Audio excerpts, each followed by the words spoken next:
Inner engineering खंड 2। जीवन से हटकर स्वयं के बारे में सोचना। चूंकि आपका अस्तित्व है, इसलिए आप विचार पैदा कर पाते हैं, लेकिन आपकी सोचने की प्रक्रिया इतनी व्यवस्थापूर्ण हो गई है कि आपका ध्यान अस्तित्व से हटकर विचारों पर केंद्रित हो गया है। यह इस हद तक हो गया है कि आप विश्वास करने लगे हैं कि आपका अस्तित्व इसलिए है क्योंकि आप सोचते हैं। पाश्चात्य दर्शन की नींव वास्तव में 17वीं सदी के फ्रेंच दार्शनिक रेन देकार्त के इस प्रसिद्ध सिद्धांत पर आधारित है, मैं सोचता हूँ इसलिए मैं हूँ। इस मौलिक तथ्य के पुनर्कथन का यही समय है। चूंकि आप हैं, इसलिए आप सोच सकते हैं। इसका किसी दर्शन से कोई लेना देना नहीं है, चाहे वह पूर्वी हो या पश्चिमी। यह एक सरल अस्तित्वगत वास्तविकता है। आप पूरी तरह से मौजूद हो सकते हैं और फिर भी आप चुन सकते हैं कि आपको सोचना है या नहीं सोचना है। आपके जीवन में सबसे सुंदर पल, जिन्हें आप आनंद के पल, खुशी के पल, परमानंद के पल या परम शांति के पल मान सकते हैं, ऐसे पल थे जब आप किसी भी चीज़ के बारे में बिल्कुल नहीं सोच रहे थे। आप बस थे। आपके विचारों के बिना भी अस्तित्व है। विचार वास्तव में क्या है? यह बस वह जानकारी है जो आपने इकट्ठा की हुई है और आप इसे फेंट रहे हैं। जो चीज़ आपके दिमाग ने जमा कर रखी है, उसके अलावा क्या वास्तव में कोई दूसरी चीज़ सोचने में सक्षम है? मनुष्य का मन बस पुरानी जानकारी को फेंटने का काम कर रहा है। तो मैं पूछता हूँ, आप जीवन जीने वाले व्यक्ति बनना चाहते हैं या सोचने वाले व्यक्ति? अभी 90% समय आप केवल जीवन के बारे में सोचते रहते हैं, न कि जीवन जी रहे होते हैं। आप इस दुनिया में जीवन को अनुभव करने आए हैं या इसके बारे में सोचने आए हैं? जीवन प्रक्रिया की तुलना में आपकी मानसिक प्रक्रिया बहुत छोटी चीज़ है, लेकिन अभी यह कहीं ज़्यादा महत्वपूर्ण हो गई है। अब मानवता के लिए समय आ गया है कि वह जीवन प्रक्रिया को फिर से महत्वपूर्ण बनाए। इसकी तुरंत आवश्यकता है। हमारा जीवन इसी पर निर्भर है। एक बार की बात है, प्राचीन यूनान के महान बुद्धिजीवी अरस्तु को आधुनिक तर्क का जनक माना जाता है। एक दिन अरस्तु समुद्र तट पर टहल रहे थे। सूर्यास्त का अद्भुत दृश्य सामने था, लेकिन उनके पास ऐसी साधारण घटनाओं के लिए समय नहीं था। वे अस्तित्व की किसी बड़ी समस्या पर गंभीरता से विचार कर रहे थे। एक बुद्धिजीवी दिमाग के लिए अस्तित्व हमेशा से एक समस्या रहा है और अरस्तु उसे हल करने वाले थे। गंभीर विचारों में खोए हुए वे तट पर इधर से उधर टहल रहे थे। समुद्र तट पर एक और आदमी भी था जो बड़ी लगन से कुछ कर रहा था। वह अपने काम में इतना डूबा हुआ था कि थोड़ी देर बाद अरस्तु भी उसे अनदेखा नहीं कर सके। जो लोग अपनी स्वयं की मनोवैज्ञानिक वास्तविकताओं में डूबे रहते हैं, वे आमतौर पर अपने आसपास के जीवन को अनदेखा कर देते हैं। उनके पास किसी फूल, सूर्यास्त, किसी बच्चे या मुस्कुराते हुए चेहरे की तरफ देखने वाली आंखें नहीं होती। अगर कोई चेहरा उदास है, तो उनमें उस पर मुस्कुराहट लाने में कोई रुचि भी नहीं होती। दुनिया में ऐसी छोटी मोटी परवाह करने की उनकी जरा सी भी जिम्मेदारी नहीं होती। वे अस्तित्व की पहेलियों को सुलझाने में बहुत अधिक व्यस्त होते हैं। लेकिन इस आदमी का जोश ऐसा था कि अरस्तु भी उसे अनदेखा नहीं कर सके।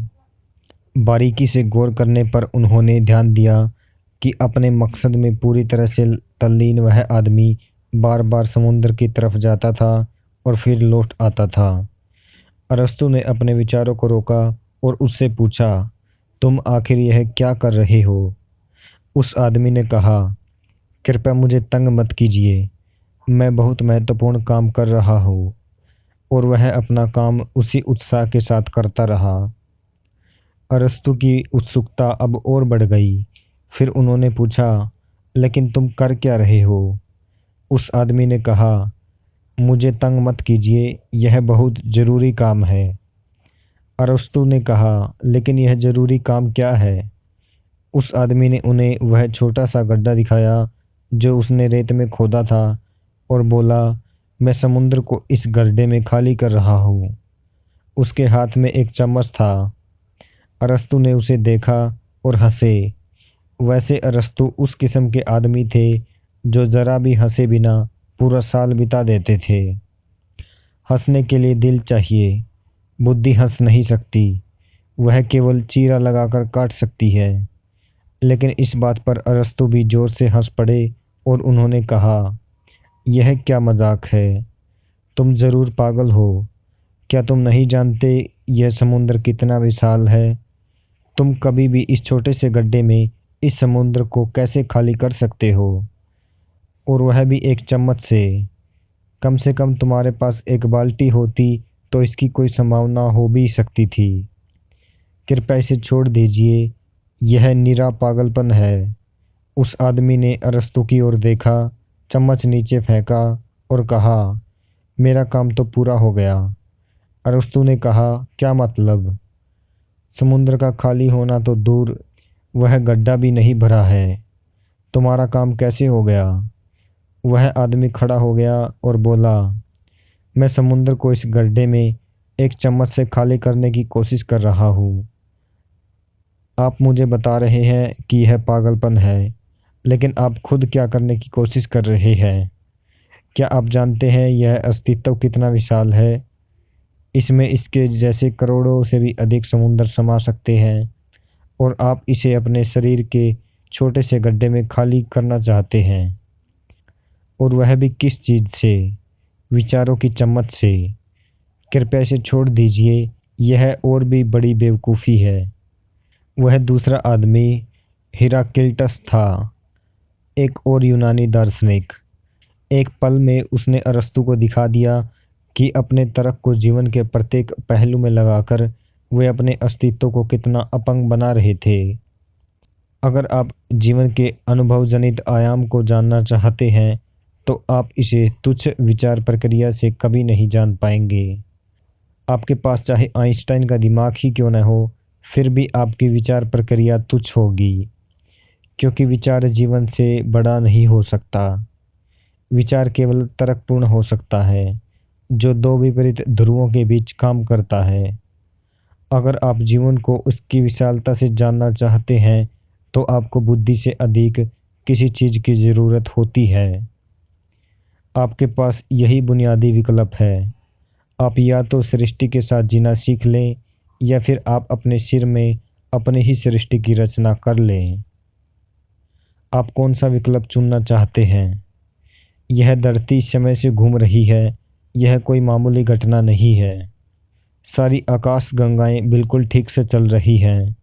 पूरा ब्रह्मांड भी बहुत बढ़िया काम कर रहा है। लेकिन आपके दिमाग में एक छोटा सा घटिया विचार रेंग रहा है और आपका दिन खराब हो जाता है। समस्या यह है कि आप एक मनोवैज्ञानिक जगह पर रह रहे हैं जिसका वास्तविकता से कोई संबंध नहीं है, और आप सुरक्षित हैं क्योंकि वह किसी भी क्षण नष्ट हो सकती है। इस ब्रह्मांड की विशालता और भव्यता में अगर आप शिवम को सही परिप्रेक्ष्य में देखते हैं तो आप एक धूल के कण से भी छोटे हैं। लेकिन आप सोचते हैं कि आपके विचार को, जो आपके भीतर एक धूल के कण से भी छोटा है, अस्तित्व की प्रकृति तय करनी चाहिए। आप जीवन की समझ खो चुके हैं, यही बुनियादी समस्या है। आपने बुद्ध के बारे में सुन रखा है। उनका नाम सिद्धार्थ गौतम था और वह एक बुद्ध बने। गौतम अकेले ही बुद्ध नहीं थे। जो व्यक्ति बुद्धि, जीवन के विभेदकारी और तार्किक आयाम से ऊपर उठ चुका है, वही बुद्ध है। मनुष्य ने दुखी रहने के लाखों तरीके खोज लिए हैं। इन सब को बनाने की मशीन बस आपके दिमाग में ही है। एक बार जब आप अपने दिमाग के साथ पहचान जोड़ना बंद कर देते हैं, तब आप सीमाओं से परे जीवन को अनुभव करने के लिए स्वतंत्र होते हैं। बुद्ध होने का मतलब है कि आप अपनी स्वयं की बुद्धि के दर्शक बन गए हैं। जैसा कि हमने पहले कहा है, योग का सार बस यही है, उस स्थिति तक पहुंचना जहां आप और आपके दिमाग के बीच एक स्पष्ट दूरी होती है। एक बार जब ऐसा होता है तो बढ़ी हुई स्पष्टता, समझ और आज़ादी का जीवन प्रारंभ हो जाता है। यही स्वतंत्रता का जन्म है।